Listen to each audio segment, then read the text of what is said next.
ボイストレーナーのつるさんです。皆さんいかがお過ごしでしょうか？今回の動画はですね、先日 M2 チャンネルさんで公開された MeI シュガーボム。こちらのですね、細かすぎる歌声解説していきたいと思います。つるさんのラポネボーカルルーム。さあ、MeI シュガーボムの歌声解説なんですけれども、実はですね、内容の方が盛りだくさんになりすぎて、一本にまとめるとですね、めちゃくちゃ長い動画になってしまいました。なので、前半と後半でですね、動画一本ずつに分けたいと思います。そして今回は MeI シュガーボム歌声解説前編ということでですね、2つに分けたのに前編だけで30分ありますんでね、どこよりも細かくをテーマにですね、解説していきたいと思いますので、皆さんぜひ最後までよろしくお願いします。つるさんのラポネボーカルルーム、こちらのチャンネルは私つるさんが大好きな MeI、JO1、INI を筆頭にラポネ所属アーティストの魅力をボイストレーナー目線で伝えるリアクション動画と歌声解説動画をメインで公開しているチャンネルです。今の話を聞いて気になった方はぜひチャンネル登録、高評価よろしくお願いします。そして後半なんですけれども、明日のですね、夜8時に公開します。なので、先ほども言いましたけど、後半気になってる方はですね、絶対にチャンネル登録だけでもしていってくださいね。それでは早速、MeI シュガーボム歌声解説していきたいと思います。それではこれから歌声解説していくんですけれども、歌声解説なのでね、歌声直前から流したいと思います。ただ、こちらの M2 チャンネルさんのですね、シュガーボム、動画の最初から見るとめちゃくちゃ可愛い MeI のメンバーのね、登場シーンありますので、概要欄にね、URL 貼ってありますので、そちらからね、気になる方はぜひクリックして見てみてください。では、いきますよ。来ましたね。いやー、画質がめちゃくちゃ綺麗でね、MeIの綺麗さだったり可愛さ、魅力がですね、ものすごくクリアに見えてテンションが上がりますね。すいません、びっくりして思わず止めてしまいました。それではここから歌い出しなので流していきたいと思います。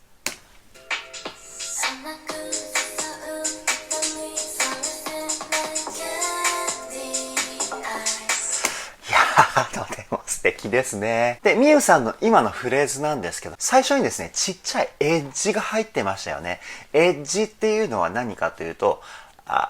このザラザラっていう音がね、フレーズの一番最初に入るんですよ。これをエッジボイスって言うんですけど、で、このエッジボイスを入れることによって、切ない表現、こちらにつながっていくんですね。そして前半ですね、スタッカート、一つ一つの音を切るような感じで歌うことによって、優しい声質なんだけど、弾んだような雰囲気、こちらがね、出ていたと思います。もう一回聞いてみましょう。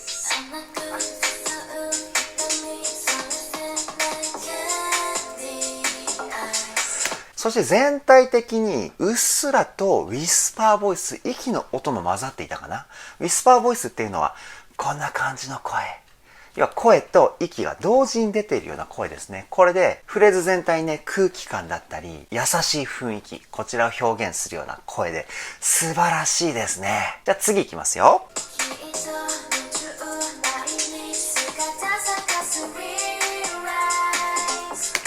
雫さんめちゃくちゃ綺麗ですね。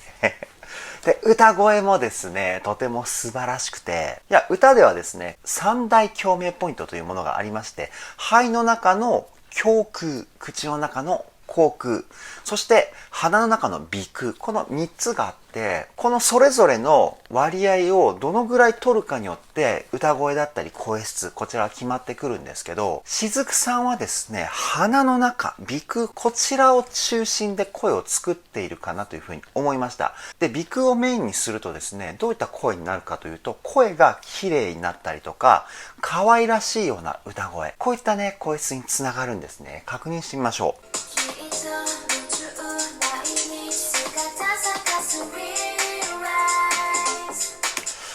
そして、きっとのとの後ですね、僕ここすごく気になったんですけど、ここでフォールといって、音をですね、投げ捨てるような歌い方。こちらをね、少しだけ入れていたんですけど、それがね、色気につながって、ものすごくセクシーな雰囲気が出ていたかなというふうに思います。では次いきますよ。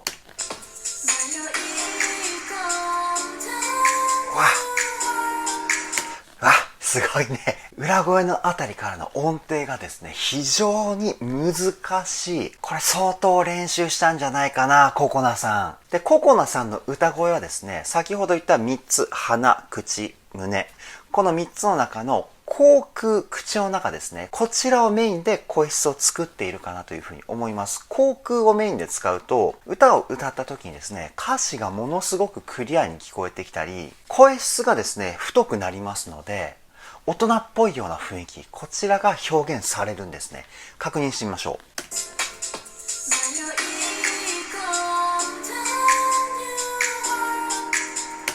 う。いやー、素晴らしい。もうさっきから素晴らしいしか言ってないですけど、いや、めちゃくちゃね、可愛いんですよね。ちょっと解説とは余談なんですけれども、オーディション終了時からデビューまでの間で、MIAI の皆さんはですね、平均マイナス8キロのダイエットを行ったと。いや、これすごいですよね。12月にオーディション、要は今のね、MIAI のメンバーが決定して、デビューが4月ですから、1、2、3、4ヶ月ですよ。4ヶ月で8キロ。しかも平均8キロなので、8キロ以上痩せたメンバーもいるっていうことですね。恐ろしいプロ魂、そして素晴らしいプロ魂ですね。じゃあ次いきますよ。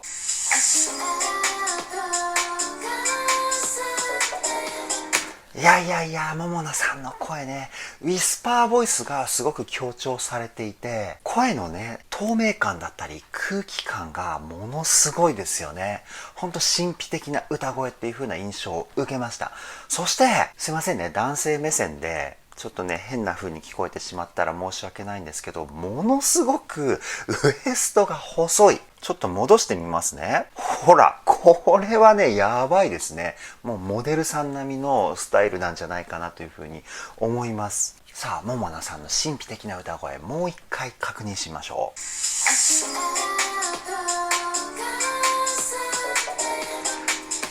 母さんね。ここでもね、最後の音、フォールしてましたよね。すごくね、おしゃれな音階が使われているフレーズで、ものすごく空気感が心地いいフレーズ。で、最後はね、っていう風なため息みたいなニュアンスがですね、素晴らしかったですね。次いきますよ。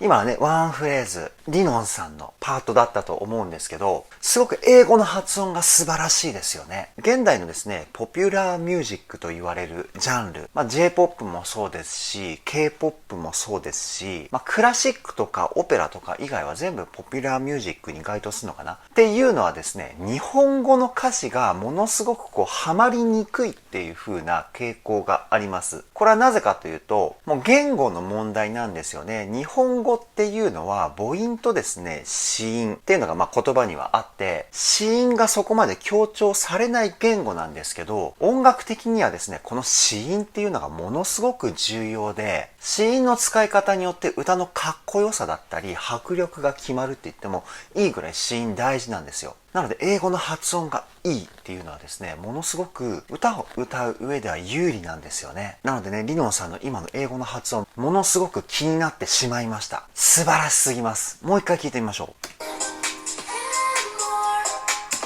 特に R の発音ですよね。more このね、ベロを巻く発音。いやー、素晴らしいですね。次行ってみましょう。ここね、ランさんのワンフレーズ。最初の裏声のですね、迫力がすごいですよね。で、裏声っていうのは基本やっぱりね、地声よりも弱い声質になってしまいますので、なかなかね、裏声で迫力を出すっていうのは難しい声なんですけど、一瞬でね、空気を切り裂くかのような、そんな雰囲気を感じました。もう一回聞いてみましょう。で、今聞いた感じ、ここのね、強いような雰囲気。これは S の子音ですよね。音になる前にこの音をですね、強く出してるんですよね。その子音を強調したからこそ、最初の切り裂くようなものすごい勢いの裏声につながったんじゃないかなと思います。それでは次いきますよ。いや一回ね、ここで途中で止めますけど、音の切り方がえぐいですね。素晴らしいです。で、ここで僕が個人的に感じたのはですね、歌声のニュアンスというよりも楽器的なニュアンスを強調しているように感じました。その楽器は何かというと、ちょっとね、難しくて細かすぎる話になってしまうんですけど、ピッチカートっていう、楽器というか、バイオリンだったり、弦楽器のですね、演奏方法なんですけど、これぜひね、今のピッチカート気になった方は、ぜひ YouTube だったり、Google だったりでね、検索してほしいんですけど、そのピッチカートの音色にですね、ものすごく近い歌声なんですよ。で、歌声の究極っていうのは、どれだけ楽器的な要素を声に込められるかっていう部分なので、ものすごいフレーズだなというふうに思いました。そして声がね、とても可愛い。心さんの声ね、ものすごく僕の心もね、持っていかれてしまいました。ちょっとね、うまいこと言いましたけど、もう一回聞いてみましょう。ね、全体的にスタッカート短く切ってますよね。この辺のニュアンスと声の作り方、心さんもね、鼻腔中心の歌声なんですけれども、その2つが組み合わせることによって、先ほど言ったバイオリンの演奏方法、ピッチカートの音の雰囲気にですね、ものすごく近いような雰囲気が出ています。では次いきますよ。なるほどね。この後半を心地よく聴かせるための前半のスタッカートな感じだったんですね。前半でしっかり音を切ることによってリズムがね、ものすごく前に出ていくんですけど、そうなると後半の音を伸ばしたところがですね、心地よく歌声を聴くことができるんですね。いやー、素晴らしいですね。もう一回聴いてみましょう。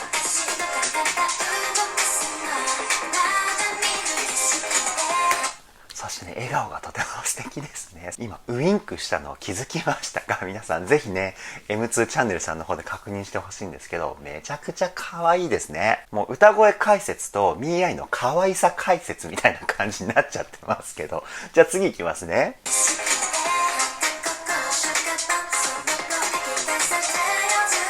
一回ここで止めますね。いや、鼓さん。一回ね、まだ日プガールズがですね、オーディションやっていた頃にリクエストがありまして、鼓さんのね、歌った安室奈美恵さんのヒーローの歌声解説してほしいっていう風なリクエストをいただいて、その動画ね、こちらにサムネイルあると思うんですけど、その時の印象とはね、もうガラッと変わってめちゃくちゃパワーアップしてますよね。で、声の作り方としてはですね、胸腔共鳴、こちらを支えにして鼻で抜いてるような、そんな感じの声質作りかなというふうに思います。で、鼓さんのポイントもですね、全体的にスタッカートで歌ってるんですけど、先ほどのね、心さんのポイントとは違って、ピッチカート感、要は楽器感っていうよりも、人の声が本来持ってる人間味っていうところを意識して歌声作りしたのかなというふうに思いました。確認してみましょう。めちゃくちゃ可愛いですね。肺の中の声の響きっていうのは歌声の中の土台と言われている部分なので、歌声の安定感が半端ないですよね。で、声の出口を鼻にしていることによってね、安定してるんだけどめちゃくちゃ可愛い歌声。こういう風なね、部分に繋がってるかなという風に思います。では後半いってみますよ。ずーっとのこのとの発音の仕方、皆さん今気づきましたか？ T の発音をものすごく強く出してるんですよね。で、子音を強く出すことによって音楽的にはですね、アクセントといって強い音の表現になるんです。強い音の表現と弱い音の表現があるから歌声だったり、楽器もそうなんですけど、曲のね、ノリっていうものが出てくるんですね。そしてこのフレーズもずーっと色気のある雰囲気でね、最後の音を締めましたよね。確認してみましょう。かわいい。めちゃくちゃ可愛いですね、この歌い方。音域的にはものすごく声の出しやすい音域なのかな。鼓さんっていうとね、ものすごくこうパワー感のある地声でハイトーンを出す。そんな印象をね、持っていたんですけれども、喋り声ぐらいの音域になるとものすごく可愛くてこうね、色っぽい感じの雰囲気ですよね。じゃあ次行きますよ。あら、可愛い。あら、可愛い。今のミウさんのポイントなんですけど、全体的にスタッカートというよりは、一音一音、要はこの音が変わるこの境目のところに、ちっちゃいつ、こちらを入れていますよね。トラックとか、納豆とか、こうちっちゃいつの部分ですね。これを入れることによって、音楽上、休符を入れているというフレーズ作りになります。で、休符を入れるとですね、休符後の音が先ほど言ったアクセントになるんですよね。なので全体的にこう引っかかった感じというか、ブレーキがこうグッグッって入っているようなニュアンスがあったと思うんです。そのニュアンスが曲の中で躍動感だったり、かっこよさっていう部分につながってくるんですね。確認しましょう。タララじゃなくて、タッタッタッっていうね、このブレーキが効いた感じ。これがちっちゃい「つ」が入った、休符が入った時の歌の雰囲気ですね。じゃあ次いきますよ。あら、かわいい。いや、爽やかですね。すごくね、こう、聞き心地のいい声質。ランさんの歌声ですね。すごく素直な声ですよね。で、ランさんの声の出し方はですね、口腔共鳴が中心。もっと細かく言うと、口とですね、鼻のこう中間ぐらいを狙って前方向に向かってこう声を出している、そんな感じの歌声に聞こえました。すごく素直で爽やかな声質で可愛さもあるっていう、こういう声質ですよね。口腔共鳴を使うことによって声全体のクリアさっていうのが発揮されて、可愛さだったり、そういった雰囲気がですね、鼻で作られているので、おそらくね、こういう感じで声を出してるんじゃないかなというふうに思います。確認してみましょう。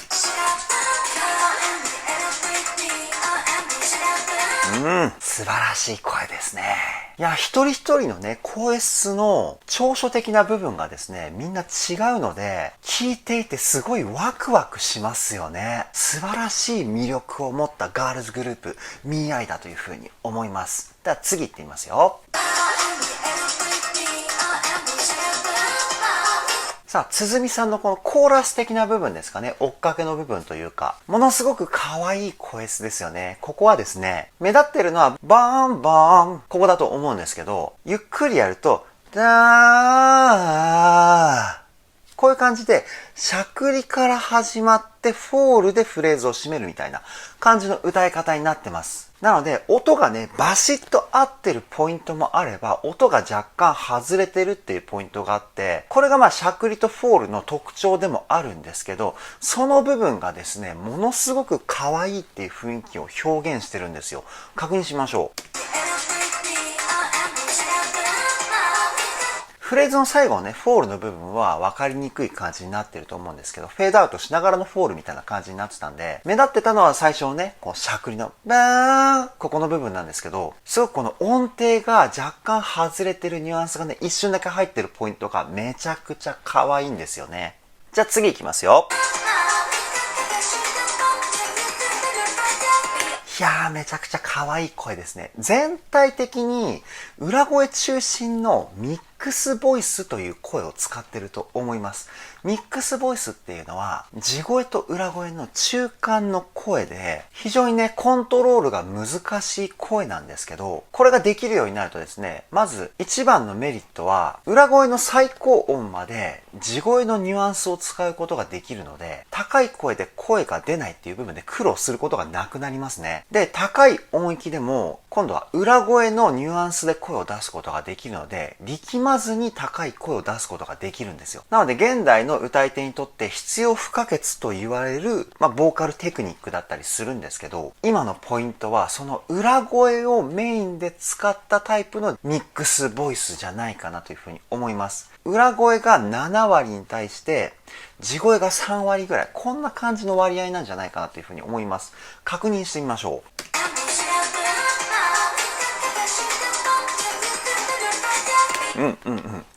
素晴らしい声ですね。さっき裏声が7割、地声が3割って言ったんですけど、もうちょっと裏声成分が多いような感じがしましたね。聞き直したら。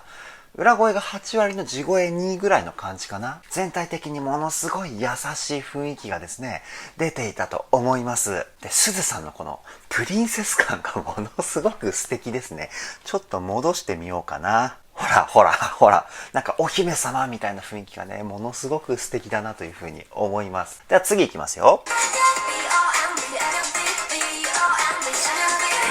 恵子さんの歌声ものすごくかっこいいですね。ラップ向きな声質なのかなというふうに思います。この声はですね、胸腔共鳴と口腔共鳴、この2つをメインで使った歌声だと思います。で、胸腔共鳴の響きをたくさん使うことによって声の安定感だったり声の厚みですね、細くならない、そういう声につながるんですけど、で、口腔共鳴を使うことによって歌詞がはっきりと聞こえて大人っぽい雰囲気が出ているっていうね、そんな感じの声質だったと思います。確認してみましょう。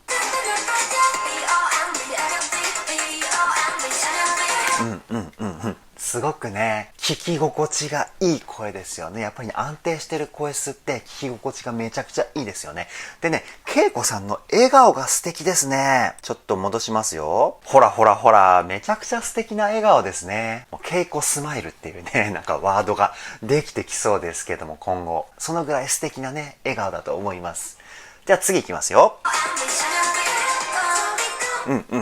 色っぽい。ココナさんのね、ここのワンフレーズ。最初に裏声を使って、その後に地声に戻している感じで歌っていますよね。ものすごくね、声の使い方が色っぽかったかなというふうに思います。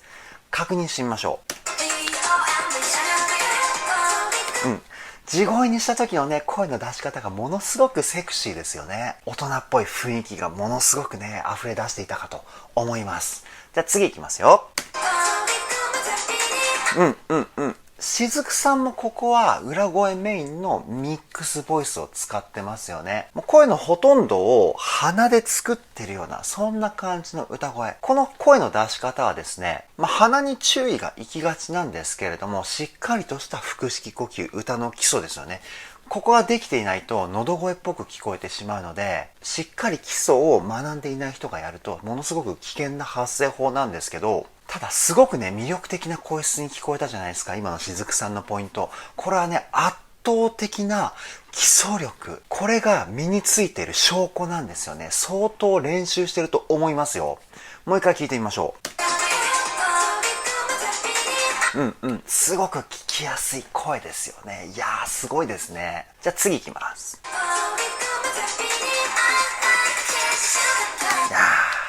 いや、あやねさんのね、声の作り方はやっぱりね、日本人離れしているというか、僕ね、一時期昔の洋楽とかを勉強で聞いていた時期があって、もう80年代とかそのぐらいのボーカリストとかね、好きでよく勉強のために聞いてたんですけど、世界的に有名なボーカリストでシンディ・ローパーっていうボーカリストがいるんですけど、すごくね、僕の中であやねさんの歌い方がですね、シンディ・ローパーに近いような気がして、でシンディ・ローパーもしっかりとした腹筋の使い方がベーシックな部分で固まっていて、それをね、鼻腔の響きを使って声を出すみたいな歌い方をするんですけど、僕の中でね、あやねさんの声の出し方はですね、現代版シンディ・ローパーっていう風にね、もう思っちゃってるぐらいですね。確認してみましょ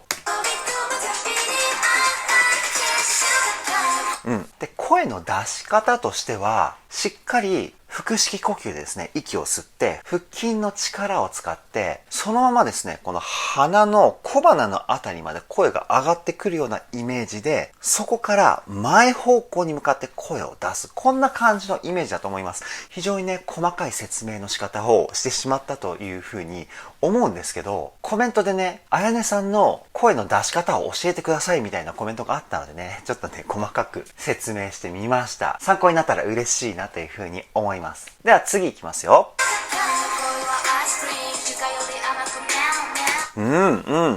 かわいい。ミャオミャオ。リノンさんの雰囲気僕ものすごく好きですね。黒髪ロングのヘアスタイルね、僕すごい好きなんですけど、僕の趣味なんてまあね、どうでもいいですけど、リノンさんもすごく大人っぽい声質ですよね。で、声の特徴としては、胸腔共鳴がメインになってると思います。まあ、ここの部分ね、音域が低いので、胸腔共鳴の響きがこう強調されたような声質になってるっていうのもあるとは思うんですけど、すごくね、声が安定していて、聞いててね、もうほっとしますよね、この声質。もう一回聞いてみましょう。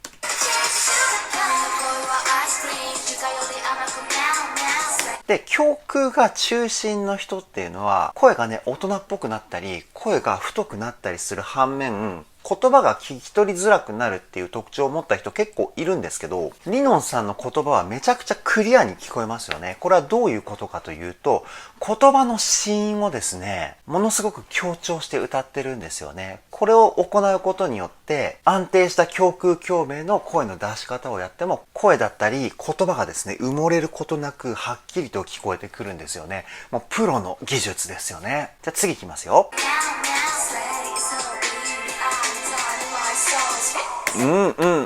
いいね。ケイコさんのこの部分全体的にウィスパーボイスを使ったラップでしたよね。で、ラップなのでやっぱりちっちゃい「つ」の入れ方だったり子音の使い方っていうのがものすごくうまいポイントになってます。確認してみましょ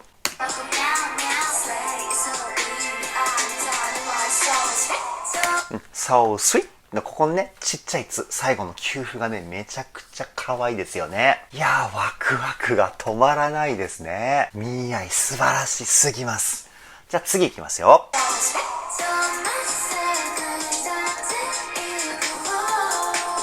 ももなさんの歌声ね、こうね、空気感がたまらないですよね。僕のね、個人的な感想なんですけど、なんか落ち込んでる時に慰めてもらってるような声の雰囲気かなというふうに思って、すごく癒されますよね。もう一回聞いてみましょう。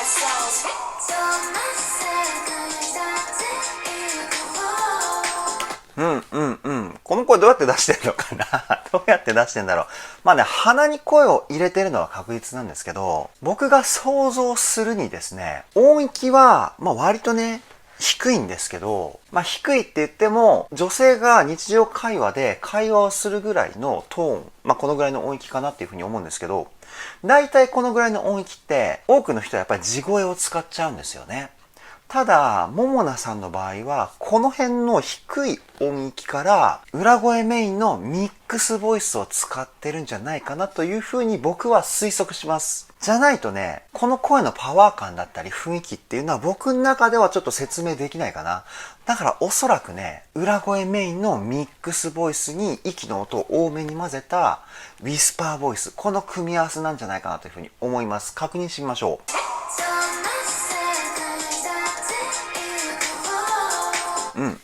多分ね、そういうことだと思います。裏声メインのミックスボイスを低い音域でも使っていて、ここのポイントは息の音を多めに出している。それだと思います。じゃあ次行きますよ。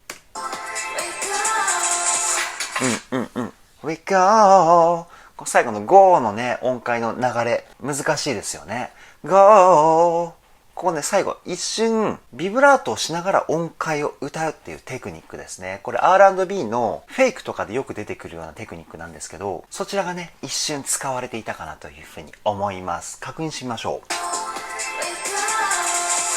う。で、We の後にちっちゃいつが入っていて、Go! こっちのね、Go の方の音がね、強調されるっていう風な、まあ、フレーズの歌い方かなというふうに思います。次行きますよ。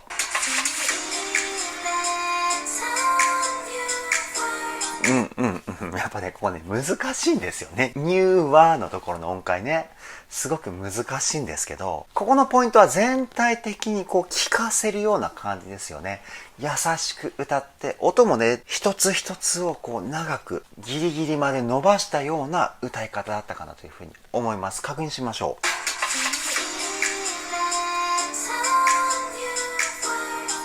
で、全体的にウィスパーボイスでね、息をいっぱい使ってるはずなのに、ここはね、息継ぎをしていないんですよね。踏み入れから最後の音まで息継ぎなしで歌ってるんです。で、ウィスパーボイスっていうのは、声と同時に息の音もプラスするっていうことで、普通に歌うより息を多く使うフレーズなんですよ。で、今のポイント、ウィスパーボイスじゃなかったら苦しくなくね、楽に歌えると思うんですけど、息の音を使いながらですね、今のフレーズを息継ぎなしで歌うっていうのはね、とても素晴らしいと思います。じゃあ次いきますよ。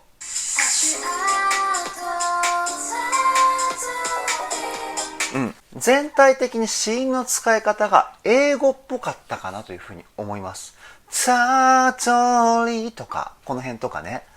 確認しましょ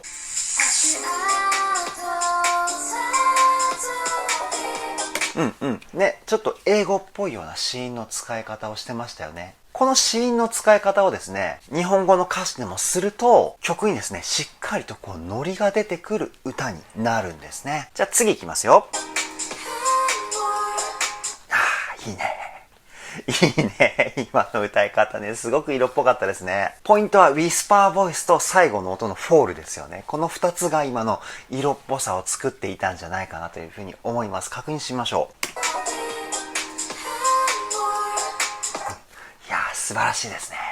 やっぱね、みんな英語の発音が素晴らしいですよね。先日ね、MIAIの動画を見て、韓国語と英会話のね、レッスンもあるみたいな、そんなシーンを見かけたんで、普段からね、外国語の勉強をしてるだけあって、やっぱり発音が素晴らしい。これはもうね、最高ですね。次いきますよ。ここね、ここ好きだな。シュガーのところ。ミュウさんのところね。最初は裏声で、その後は割と強めな地声を出していたかなというふうに思います。で、やっぱりね、英語のね、発音がね、すごく良くて、子音がすごく強く出てるから、めちゃくちゃかっこよく聞こえるんですよね。確認しましょ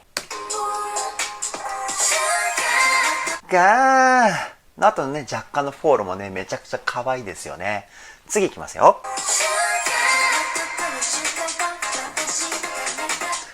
止めますね。桃野さんのここのポイント、先ほどまでの空気感が溢れている歌声じゃなくて、地声感がね、ちょっと強くなってますよね。で、今の声を使うことによって、一気にね、声質に大人っぽさがこう乗っかってきたかなというふうに思います。確認しましょう。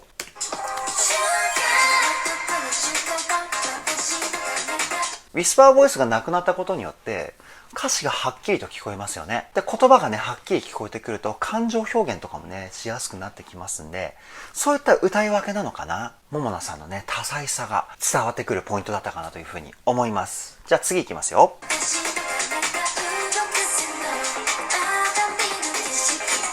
一つ一つの音の発音の仕方というか、言葉の使い方というか、そこがね、ものすごくうまいなというふうに思いました。例えば、動かすの、ここのフレーズも、動かすのっていう風に、スピード感があるところ、ブレーキをかけるところっていうね、一つ一つの音がものすごくこう作り込まれているような、もともとこういうね、歌い方だったのかもしれないんですけど、今初見で聞いた僕はですね、いや、すげえなんか、フレーズ作り込まれてるなっていう感じがしました。めちゃくちゃかっこいいですね。もう一回聞いてみましょう。